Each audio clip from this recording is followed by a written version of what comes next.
Hello friends, આજે આપણે વાત કરીશું ચૈત્ર મહિનામાં લીમડાને માટેની. હા, તમે ધ્યાનથી સાંભળ્યું.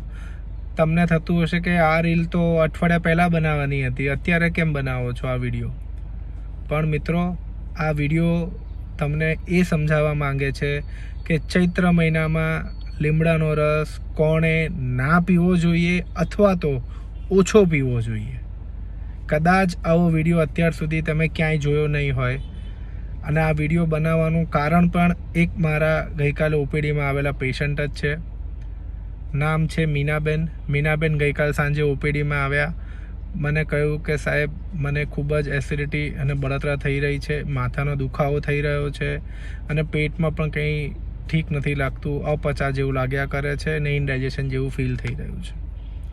એટલે મેં મારી રૂટીન ટેવ પ્રમાણે એમની હિસ્ટ્રી લીધી, રૂટીન ચેકઅપ કર્યું અને પછી એમની હિસ્ટ્રીમાં અમને જાણવા મળ્યું કે મીનાબેન દિવસમાં 2 વખત લીમડાનો રસ 1 કપ ભરીને પીતા હતા. હવે મેં મીનાબેનને એ જ કહ્યું કે મીનાબેન, તમને તમારી પ્રકૃતિ ખબર નથી, તમારી બીજી એક્ઝિસ્ટિંગ બીમારી વિશે ખબર નથી, તમારી ડેઇલી રૂટીન વિશે તમે અજાણ છો કે તમારું ડેઇલી રૂટીનને માટે આ લીમડાનો રસ અનુકૂળ છે કે નહીં. જી હા મિત્રો, હું એક જ વસ્તુ ફરીથી સમજાવવા માગું છું. આયુર્વેદમાં કહ્યું છે એટલે સાચું છે ખરું, પરંતુ દરેક માણસની પ્રકૃતિ, દેહ, બલ, વય, જે આયુર્વેદમાં અલગ અલગ 8 થી 10 કારણો બતાવ્યા છે, એના અનુસાર તમારે તમારી કોઈ પણ વસ્તુની ઇમ્પ્લિમેન્ટેશન કરવું જોઈએ. ચૈત્ર મહિનો અને લીમડાનો રસ કે કોઈ મફતમાં પીવડાવે એટલે બસ પીયા જ કરવાનો, એવું નથી હોતું. એટલે હંમેશા યાદ રાખો, ચૈત્ર મહિનો હોય કે કોરોના વખતના ઉકાળા હોય, કોરોના વખતના ઉકાળા વખતના પેશન્ટમાં પણ અમને ટાઈમમાં પણ અમારે ઓપીડીમાં આવતા હતા કે સાહેબ આ ઉકાળા પીએ છીએ અમે બધા અલગ અલગ, ખૂબ જ એસિડિટી થાય છે, ખૂબ જ ગેસ્ટ્રાઇટિસ થાય છે. અરે ઇવન ગેસ્ટ્રોએન્ટરોલોજીસ્ટ પણ અમને ફોન કરીને પૂછતા હતા કે પ્રણવભાઈ આ કેવું બધું. પણ અમે ગેસ્ટ્રોએન્ટરોલોજીસ્ટને પણ આ જ વસ્તુ કહીએ છીએ કે સાહેબ અમે આયુર્વેદિકના ડૉક્ટર છીએ એટલે બધું અમે નથી કહ્યું. લોકો પોતાની જાતે અને ઘણા બધા સોશિયલ મીડિયાની અંદર બસ પોતાની પોપ્યુલારિટી માટે જેમ ફાવે એમ પોતાનું અર્થઘટન કરીને વિડીયો અપલોડ કરતા રહેતા હોય છે અને ઇન્ફોર્મેશન આપતા હોય છે. ફરીથી કહું છું, કોઈ પણ ઇન્ફોર્મેશન તમારા ડૉક્ટરને પહેલાં કન્સલ્ટ કરો, એમડી આયુર્વેદિક ડૉક્ટરને કન્સલ્ટ કરો, ત્યારબાદ એને ઇમ્પ્લિમેન્ટેશનમાં મૂકો.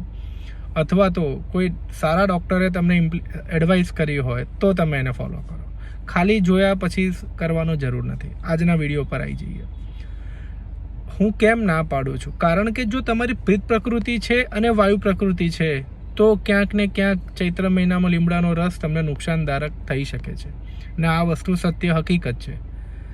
કારણ કે લીમડાના મોરનો રસ એકદમ કડવો અને તે કટુતિક્ત રસવાળો હોય છે, જે તમારી આ સિઝનની અંદર તાવ, વાયરલ ફીવર, ઇમ્યુનિટી રિલેટેડ પ્રોબ્લેમ્સને મેન્ટેન કરવા માટે અને કડવાશ થોડીક શરીરમાં જરૂરી હોય છે. આ સિઝન પ્રમાણે ખૂબ જરૂરી છે. પણ જો પિત્ત પ્રકૃતિ હોય ને વાયુ પ્રકૃતિનું મિશ્રણ હોય અથવા ક્યાંક એબ્સોલ્યુટ વાયુ પ્રકૃતિ હોય તો જો વધારે પડતું માત્રા કરતાં એ માત્રાનું જો તમે ધ્યાન ન રાખ્યું તો મેં કહ્યું એમ અમારા ઓપીડીમાં આવેલા મીનાબેન જેવા પેશન્ટની જેમ તમને તકલીફ થઈ શકે છે. માત્ર એટલે જ સમજાવવા માગું છું, આયુર્વેદની કોઈ પણ સલાહ હોય, ચાહે એ કોઈ પણ વ્યક્તિ આપતું હોય, તમારી પ્રકૃતિ અને તમારી માત્રા જાણ્યા વગર એને ઇમ્પ્લિમેન્ટેશનમાં ફોલો ના મૂકશો. નહીં તો ક્યાંક ને ક્યાંક થોડા અંશે તમને ફાયદો થશે ઇનિશિયલી, પણ લોંગ ટર્મે તમને નુકસાનમાં જ જશો. કારણ કે એ પણ એક દવા છે. આયુર્વેદમાં વર્ણવેલી લીમડા અને લીમડાનો રસ એ પણ એક દવા છે. દવાનું ક્યારેક અનાજની જેમ, દાળ ભાતની જેમ કે રોટલી શાકની જેમ સેવન ના કરાય. એને લેવાની એક લિમિટેશન, મર્યાદા, ટાઈમિંગ્સ બધું જરૂરી વસ્તુ છે. ફરીથી સમજાવું છું, લીમડાનો રસ ચૈત્ર મહિનામાં સારો જ છે, પણ કોણે, કેટલી માત્રામાં, કેટલા સમય સુધી લેવો તે જાણવું ખૂબ જરૂરી છે. હું માનું છું આ વિડીયો તમને ખૂબ જ ઇન્ફોર્મેટિવ રહ્યો હશે.